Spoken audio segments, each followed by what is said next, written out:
Olá, tudo bem com vocês? Saudação, meu irmão, minha irmã, você que nos acompanha nesse momento. Desde já eu quero desejar a paz do Senhor, que a paz de Jesus alcance o teu coração, que a paz do Senhor Jesus esteja sobre a tua vida, sobre a tua família. Esse é o meu desejo para você nesse momento. Queridos, estamos chegando ao final deste curso bíblico. Exatamente, faltam agora apenas 5 estudos para nós terminarmos este curso. Claro, é que nós não vamos parar por aqui, né? Não pense que a gente vai parar por aqui, não. Em breve estamos começando, né? Estamos voltando aqui com esse trabalho, mas com uma nova temática. Hoje vamos começar falando aqui sobre os dízimos e as ofertas. Vamos falar sobre esse assunto. Um assunto muito profundo, que mexe com a estrutura da igreja, porém, a Bíblia tem muito a nos revelar sobre esse assunto. E você pode participar. Você é o meu convidado a fazer parte desse projeto. Se inscreva, se você ainda não é um inscrito e deseja conhecer a fundo sobre a Bíblia, aprender um pouco mais, né? Essa é a tua oportunidade de aprender justamente comigo aqui. E tudo que a gente vem apresentando aqui é o assim diz o Senhor, é a Bíblia. Lembre-se que nós estamos aqui unicamente para apresentar a verdade. Unicamente a verdade. Querido, eu quero convidar você onde você está. Não sei a que horas você está acompanhando esse vídeo, não sei a que circunstância você está vendo esse vídeo, mas eu quero convidar você onde você está a pegar a sua Bíblia, pegar a palavra de Deus. Se você não estiver com a Bíblia no momento, anote, né? E vamos orar. Vamos mais uma vez pedir a direção de Deus para esse estudo, pelo qual nós vamos aprender aqui mais uma vez. Vamos fazer o desfecho desse assunto, onde vamos tentar aqui descobrir através da Bíblia onde está a igreja verdadeira de Deus. A igreja única, santa, pura. Esta igreja existe. A Bíblia pode nos mostrar esta igreja. Então vamos pedir que Deus nos mostre esse caminho, a direção, porque a palavra de Deus tem resposta para tudo. Feche os seus olhos então e vamos orar. Senhor Deus e eterno Pai, vamos mais uma vez estudar a Tua palavra. E por favor, Senhor, nos mostre o caminho e a direção para encontrarmos esta igreja. Porque se esta igreja existe, se ela está aqui, mostre-nos, Senhor. Revele-nos para nós através de Sua palavra. É o que nós te pedimos e agradecemos em nome de Jesus. Amém. Quando nós falamos, queridos, da batalha contra a verdade, nós temos um ser maligno e perverso que sempre procurou atacar a verdade de Deus. Sempre procurou atacar a verdade. Nós temos, por exemplo, de acordo com Apocalipse, no capítulo 12, versículos 7 a 9, nós temos ali onde Satanás ele criou guerra no céu. A Bíblia diz que Lúcifer ele se rebelou contra Deus, mas ele foi expulso do céu e basicamente trouxe uma terça parte dos anjos. Além de ele tentar usurpar o reino de Deus, ele tirou uma terça parte dos anjos do céu, que hoje são demônios, que hoje estão aí vagando por essa terra, destruindo as pessoas, juntamente sendo influenciadas por esse ser maligno, que era um anjo perfeito, mas que agora se tornou um ser do mal. O diabo tentou no céu, mas ele não conseguiu. Quando então expulso do céu, ele tentou tirar a vida do próprio Jesus, do Filho de Deus. Ele não conseguiu no céu, então agora ele vai tentar contra o Filho de Deus. Apocalipse capítulo 12, versículo 5. Ali é descrito, porque apesar de ser uma profecia, você também tem ali um período histórico. A mulher está grávida, o dragão está perseguindo aquela mulher, e ele tem um objetivo. Qual é o objetivo em perseguir aquela mulher? Ele quer devorar a criança, o filho varão dessa mulher, que é o próprio Jesus. Essa mulher, nada mais nada menos, seria a própria Maria, a mãe de Jesus. Ele mostra que o diabo queria tirar a vida de Jesus. Na história, nós podemos perceber, de acordo com Mateus capítulo 2, versos 12 a 20, Satanás tentou destruir Jesus quando ainda bebê, influenciando Herodes, o rei Herodes, né? O imperador romano, o rei Herodes, criou um decreto para matar as crianças, mas o seu objetivo era tirar a vida do próprio Jesus, né? E então o diabo aqui, sendo o dragão, perseguindo essa mulher, ao longo da história, ele usou o sistema político, um poder político para tirar a vida de Jesus. E através desse sistema, ele não conseguiu. porque a Bíblia mostra que o anjo trouxe a mensagem para Maria para que eles pudessem fugir para o Egito, para o deserto.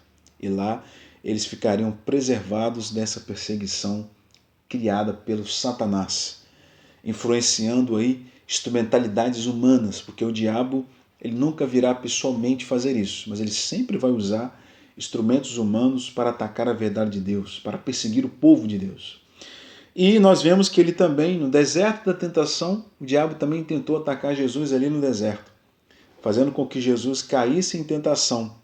Mas, graças a Deus, Jesus foi vencedor contra Satanás e ele não conseguiu. É claro que se Jesus caísse em tentação, nós estaríamos perdidos e a missão de Jesus seria anulada. Muito bem, o diabo também criou guerra contra o povo de Deus. Ele tentou no céu usurpar o trono de Deus, tentou tirar a vida de Jesus. Percebe que o diabo está sempre tentando acabar com a verdade de Deus, ele está sempre tentando destruir a obra de Deus. E, de acordo com Apocalipse 12, versos 13, versos 15 ao 17, nós temos ali também, mais uma vez, o dragão tentando perseguir o povo de Deus. Ele tentou atacar o trono de Deus no céu, criou uma rebelião, tentou tirar a vida de Jesus aqui e também tentou, através das perseguições, dos martírios, destruir a igreja de Deus. Quantos cristãos, irmãos, que morreram martirizados, queimados em praça pública. Nós temos dos próprios discípulos, que era o povo de Deus, que ali perderam suas vidas por amor à palavra. Paulo decapitado, Pedro crucificado, de cabeça para baixo, segundo a tradição. O próprio João, o escritor do livro do Apocalipse, foi exilado na ilha de Patmos. Por quê? Por ser fiel à palavra de Deus. Então você percebe que Satanás tentou destruir a igreja pela fúria da perseguição dos imperadores pagãos de Roma. Misturou a verdade com a mentira e continuará a sua perseguição até o regresso de Jesus. Até a volta de Jesus, Satanás vai perseguir o povo de Deus.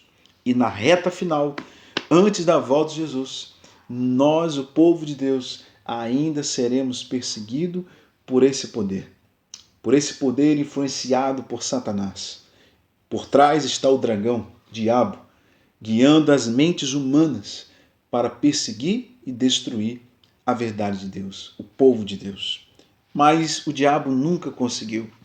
Por mais que ele tentasse contra o povo de Deus, por mais que ele tentasse distorcer a verdade de Deus, corromper a verdade de Deus, o povo de Deus sempre estava ali.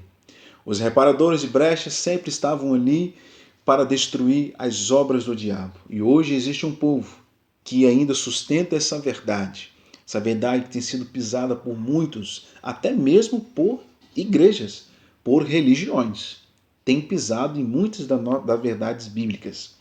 Muito bem, Deus nos dá algumas recomendações para encontrarmos a igreja, ou de alguma forma tentarmos identificá-la. Quais foram as recomendações deixadas por Deus? Eu quero ler 2 textos com você, que está em São João, capítulo 7, e vamos ler a partir dos versículos 17. Se você tiver com sua Bíblia, você pode abrir aí. Evangelho de João, capítulo 7, e vamos ler os versículos 17, onde está escrito assim: Se alguém quiser fazer a vontade dele, conhecerá a respeito da doutrina, se ela é de Deus ou se eu falo por mim mesmo. O outro texto está em 1 Timóteo.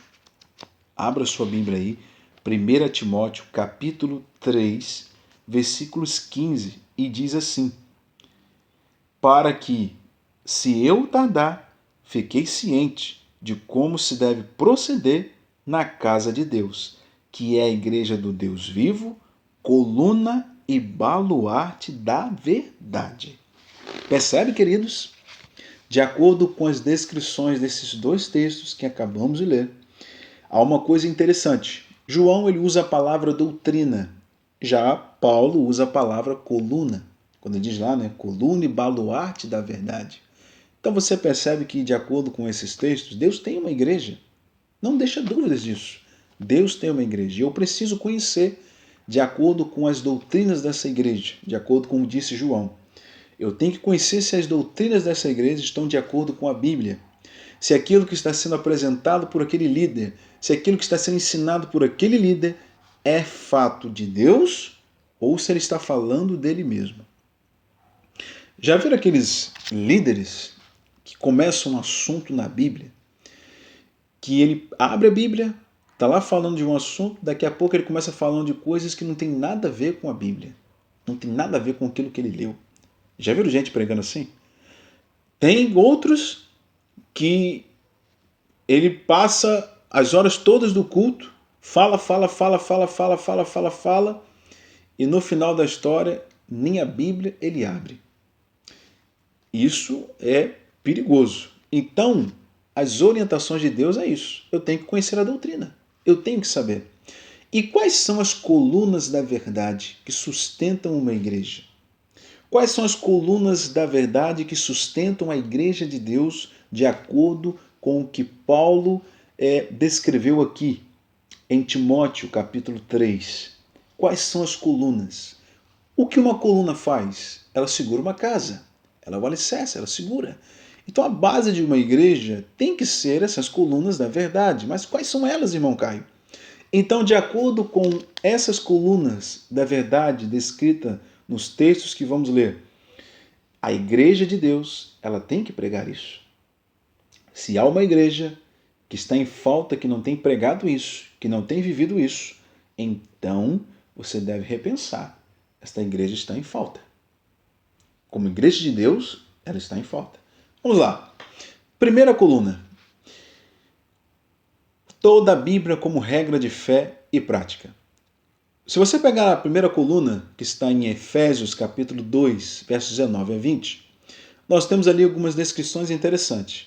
A Bíblia cita a respeito do fundamento dos apóstolos, onde a igreja ela está fundamentada sobre o fundamento dos apóstolos e o fundamento dos profetas. Você já sabe, quando fala dos apóstolos, se refere ao Novo Testamento. Quando fala do fundamento dos profetas, se refere ao Antigo Testamento. Então, sendo Jesus, não podemos esquecer que ele é a pedra principal. Então, queridos, a igreja verdadeira, ela aceita toda a Bíblia como uma única regra de fé e prática. Então, a igreja de Deus, ela está fundamentada sobre o quê? O fundamento dos apóstolos, Novo Testamento, e dos profetas do Antigo Testamento. Então, onde eu quero chegar com isso tudo? A igreja de Deus tem que pregar e tem que aceitar toda a Bíblia, Antigo e Novo Testamento. Uma igreja que não aceita toda a Bíblia como regra de fé e prática, ela está em falta. Porque a Bíblia muito quer dizer, a igreja é fundamentada sobre esses fundamentos. Então, já falei aqui em outros estudos de que a base do Novo Testamento é o Antigo. Sem o Antigo, não pode ter o Novo. Sem o Antigo, não temos como saber ou conhecer o Novo Testamento. É por isso que tem pessoas que não conhecem muita coisa da Bíblia, principalmente o Novo Testamento. Por quê? Porque invalidam o Antigo Testamento. Quando eu falei aqui que o Novo Testamento é o cumprimento do Antigo, das promessas que foram deixadas pelos profetas lá atrás. Aquilo que eles receberam lá atrás e anunciaram, o povo do Novo Testamento recebeu o cumprimento. E ali então se segue. Então não podemos invalidar. Então toda a Bíblia como regra de fé. Então uma igreja que não prega o Antigo Testamento, diz que o Antigo Testamento hoje agora não é importante e só quer viver no Novo Testamento, então essa igreja está em falta, porque a Bíblia nos mostra isso. O que diz Timóteo 3,16? Toda a escritura foi o quê? Inspirada por Deus. E o próprio Deus diz que ela é útil para o quê? Para ensinar, para repreender, para a educação na justiça. Então, se Deus está dizendo que toda a Bíblia foi inspirada, então ela é importante. E além de ser inspirada, ela pode nos habilita, né, moldar o nosso caráter. Esse é o projeto da Bíblia em nossa vida. Então, se eu não aceitar toda a Bíblia, então estamos em falta. Segunda coluna é a salvação unicamente pela fé em Cristo. De acordo com Atos, capítulo 16, versos 30, verso 31, capítulo 4, versículo 12, ali mostra claramente que não existe outro meio pelo qual o ser humano é salvo se não for unicamente pela fé em Cristo Jesus. A igreja de Deus A igreja verdadeira de Deus, coluna e baluarte da verdade, ela prega de que a salvação ela é unicamente pela graça. Unicamente pela graça. Não há outro meio pelo qual eu e você somos salvos, se não for pela graça de Jesus, a fé em Cristo Jesus. Então, se a igreja não prega que a salvação é por Cristo, unicamente por Cristo, essa igreja está em falta. Em falta. E você pode ver também descrito lá em 1 Coríntios 2, versículo 5. A terceira coluna é que a igreja ensina a volta de Jesus com milhares de anjos. De acordo com João 14, 1 e 3, você tem ali uma promessa, onde o próprio Deus diz que ele tem preparado um lugar. Esse lugar já está preparado e ele quer que todos nós estejamos lá. Essa é uma promessa que a Bíblia deixa. A igreja de Deus, ela precisa pregar sobre a volta de Jesus. Uma igreja que nesses últimos dias não está pregando sobre a volta de Jesus, ela está em falta. Mas aí você se pergunta, mas irmão Caio, como assim pregar a volta de Jesus? Porque parece que todo mundo, a maioria das igrejas sempre estão falando sobre a volta de Jesus, fala que Jesus está perto de voltar, mas as pessoas, até mesmo denominações, têm pregado a volta de Jesus de uma maneira distorcida. Quando fala a respeito de que a volta de Jesus será um arrebatamento secreto, de que será algo secreto, as pessoas vão sumir, desaparecer, Dizem que a volta de Jesus será algo invisível. Não é essa o que a verdade ensina da palavra de Deus. A Bíblia é muito clara dizer que todo olho o verá. E a Bíblia diz que os mortos ressuscitarão e reinarão com Cristo por 1000 anos. Então a Bíblia é muito clara em dizer que quando Jesus voltar, todo olho o verá. E ele virá rodeado de milhares e milhares de anjos. Então a igreja de Deus, ela prega a volta de Jesus, sim, mas prega da maneira como a palavra de Deus ensina. Jesus não vai voltar secretamente, não, meu irmão. Não há ninguém que já está no céu, não. Não tem ninguém já no inferno, não. Porque a palavra de Deus é muito clara em dizer que os mortos em Cristo vão ressuscitar. E a Bíblia diz que os vivos, aqueles que permanecerem fiéis, mas que estarão vivos até a volta de Jesus, que vão presenciar a volta de Jesus em vida, mas que vão permanecer ao lado de Jesus, esses serão também transformados e serão transladados até o encontro de Jesus nos ares com aqueles que ressuscitarão também com o corpo glorificado. Então, se a volta dele fosse secreta, então, por que Jesus vai voltar a essa terra? Por que razão Jesus voltaria? Quem seriam esses mortos que vão ressuscitar em Cristo? Já está todo mundo no céu? Não tem lógica, irmãos. Jesus falou assim como um raio surge no Oriente, no Ocidente, assim será a volta de Jesus. Então, querido, não há nada de secreto na volta de Jesus. Mas temos aí novelas que ensinam isso, filmes que ensinam isso, igrejas que ensinam isso. Então a igreja de Deus prega a volta de Jesus? Prega, mas prega da maneira correta, da maneira certa. Tá certo? Quarta coluna.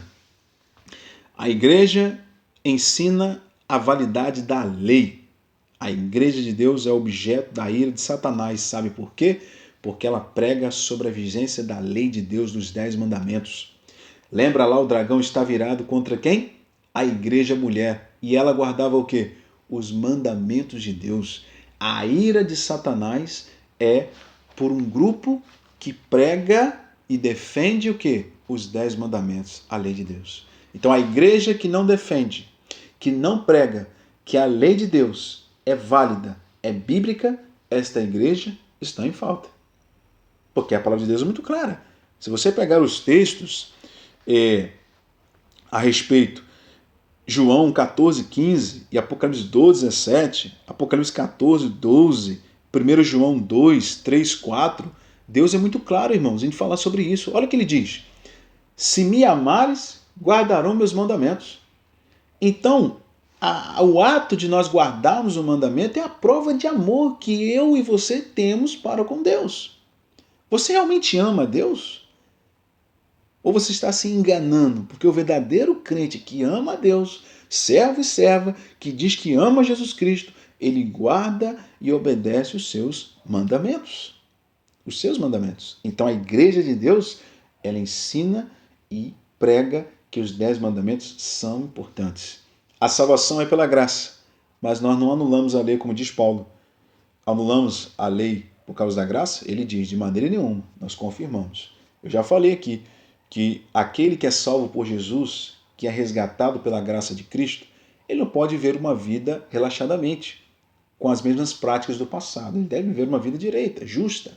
E a lei de Deus é exatamente para mudar o nosso caráter, para nos mostrarmos que temos que viver uma vida justa. É quando nós não cometemos adultério, quando nós honramos nossos pais, né, em obedecê-los, quando não há idolatria na nossa vida, quando reconhecemos o dia de Deus, o dia que foi estabelecido por Deus como dia de adoração. Isso molda o nosso caráter, nos mostra o caminho e a direção de uma vida justa. Mas não é que a lei nos salva. Pelo contrário, ela nos condena, porque ela será a norma do dia do juízo. Então, se eu transgrido a lei, eu peco. Porque o que é pecado, de acordo com a Bíblia? Transgressão da lei. As leis humanas que existem hoje, quando você desrespeita uma das leis hoje estabelecida, você não está cometendo um erro, um crime, e às vezes você é punido por aquele crime que você cometeu, não é tão diferente na questão espiritual. Então, se eu cometo um crime, se eu viu cometendo transgressão da lei, praticando transgressão, transgredindo, um dia eu serei punido por aquilo que eu estou fazendo. A vida é assim. Mas a lei é para te corrigir. Cara, você falhou, você errou, então você agora é levado para a graça, para a justiça de Cristo. Você pede perdão, confessa os seus pecados. Senhor, eu pequei, eu falhei, eu transgredi um dos teus mandamentos, mas estou aqui para te pedir perdão. E a vida se procede. Então eu quero que você entenda e coloque isso na sua cabeça, que a igreja de Deus ela tem que pregar a lei de Deus. Não pode deixar de pregar a lei de Deus. A quinta coluna, de acordo com Isaías 58, 3, Ezequiel 20, 12 a 20, a igreja do Deus vivo ensina a vigência do sábado como verdadeiro dia da adoração, como expressão de amor e sinal de fidelidade àquele que nos salvou. A igreja de Deus, ela não só defende os 10 mandamentos, mas ela também prega o quarto mandamento da lei. Você sabe que hoje, infelizmente, o grande problema de muitas religiões guardar os mandamentos de Deus é por causa do sábado. A maioria das religiões, por causa de um mandamento, as pessoas dizem que a lei de Deus não deve ser observada. Porque se você perguntar um religioso e perguntar ele, você acha que o adultério é certo? Ele vai dizer que não, mas está lá na lei, condenando. Se você perguntar a um religioso se idolatria é pecado, ele vai dizer que sim, mas está lá na lei de Deus condenando. Se você perguntar a um religioso que nós devemos respeitar pai, mãe, honrá-los, o religioso vai dizer o quê? Que tem que respeitar. Está lá na lei de Deus. Mas quando você chega no sábado, o religioso diz, não, sábado, pá. Mas Deus falou na palavra dele que aquele que tropeça em um só ponto da lei se torna culpado de todos. Toda lei deve ser respeitada. Nenhum mandamento é melhor do que o outro. Todos os mandamentos são iguais. Todos eles estão de pé de igualdade, têm a sua importância. Né? Não é só o sábado que é um dos mandamentos mais negligenciados hoje. Todos os mandamentos que estão ali hoje são negligenciados hoje. Às vezes as pessoas acham que é só o sábado, não. Todos os mandamentos estão aí. Você vê hoje os filhos rebeldes aos pais. O que mais nós temos hoje de filhos rebeldes que não têm respeitado os pais? E é um dos mandamentos que estão lá. Quantos adultérios têm acontecido hoje? Até no meio da igreja. Quantas pessoas estão adulterando dentro da própria igreja? E está lá no mandamento. Então não tem essa de que só o sábado é o mandamento mais negligenciado hoje. Não. Todos os mandamentos hoje têm sido negligenciados. Então, mas eu quero dizer para você que no meio religioso, esse é um dos mandamentos que causa um impacto muito grande. É quando a gente fala do sábado. Então, mas a igreja de Deus tem que reconhecer. E a Bíblia diz, de acordo com Ezequiel, de que o sábado é um sinal do seu povo para com Deus. Percebe isso, queridos? E o sábado é o dia verdadeiro de adoração, a qual, infelizmente, mais uma vez, o diabo tentando atacar a verdade de Deus, trocou o dia de adoração e colocou um suposto dia que é o dia do domingo, que esse dia na Bíblia não mostra que foi um dia de adoração.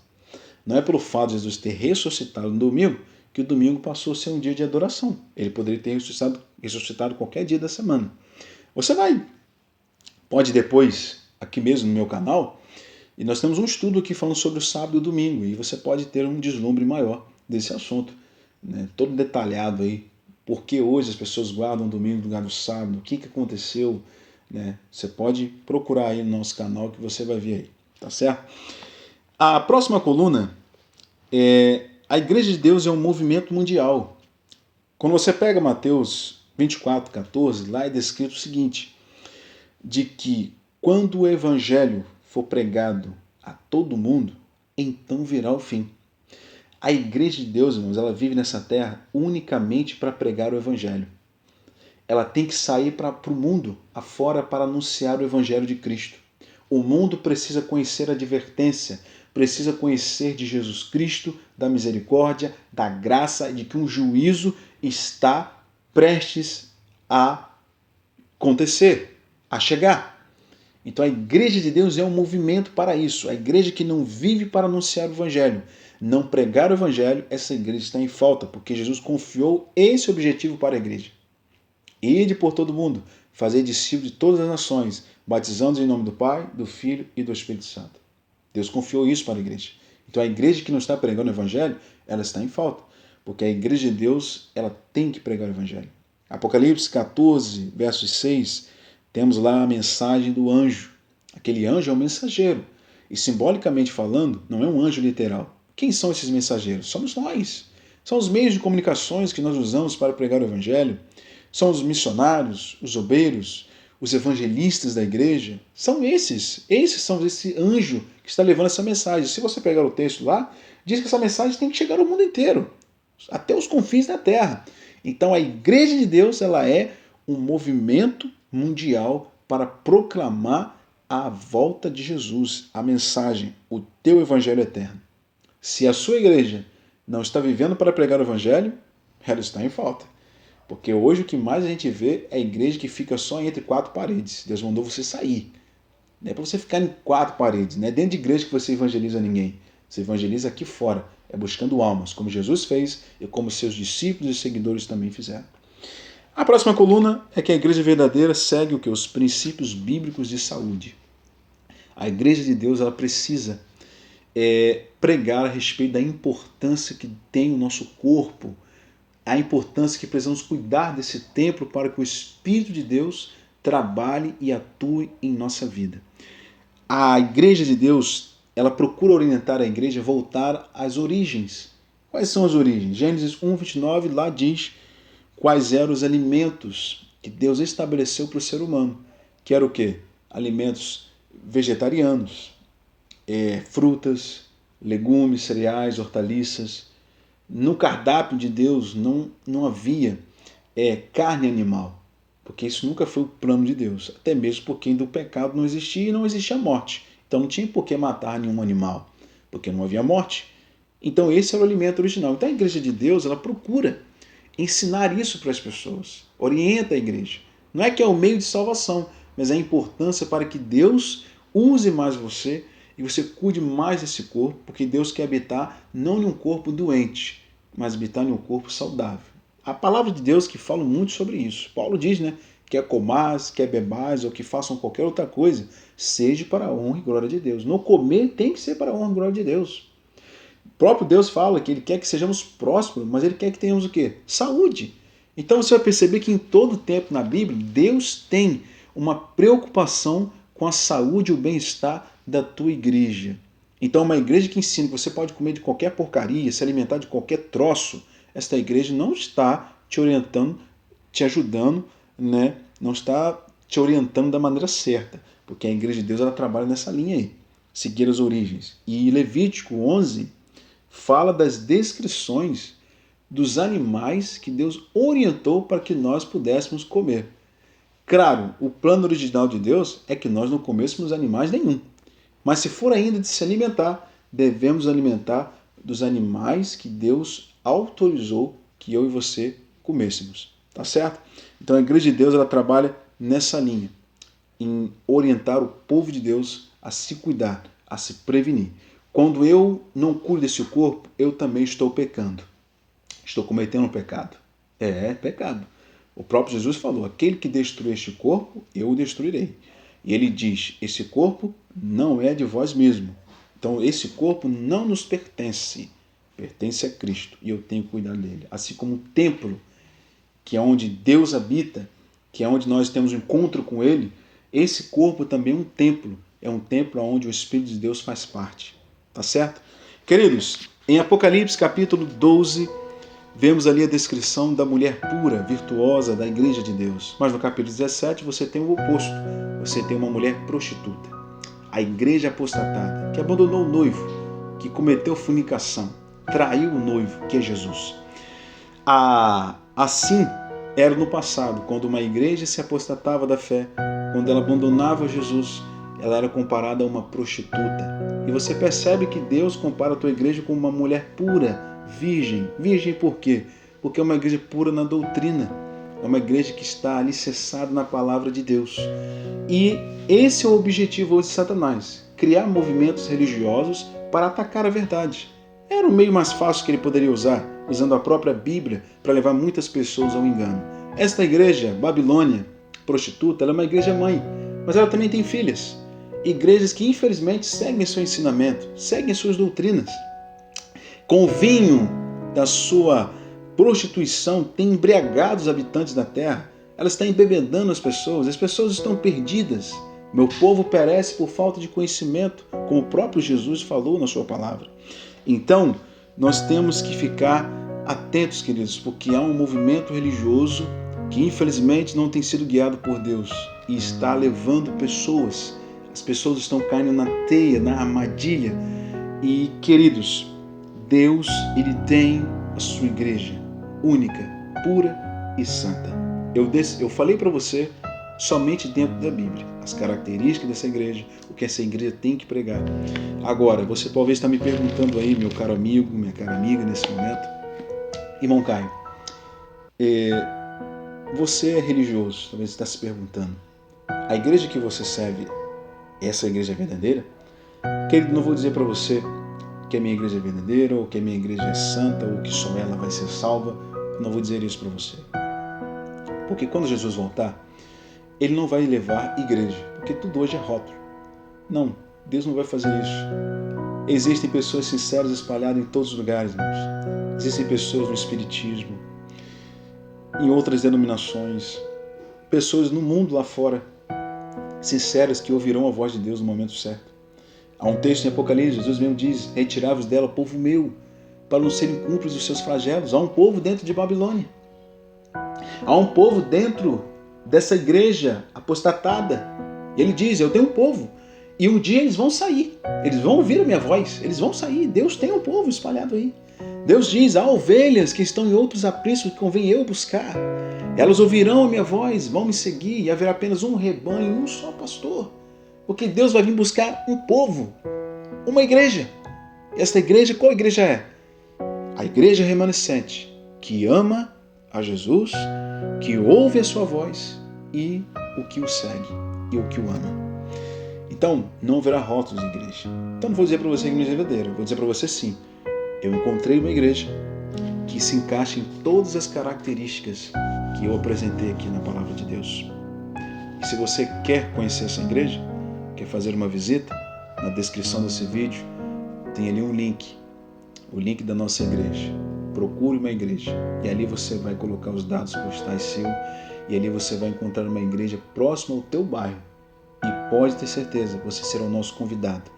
Nós estaremos de braços abertos para receber você. Você é o nosso convidado, faça uma visita, olha, vai ser bom demais. E se você quer mesmo conhecer esta igreja, conheça porque eu conheci.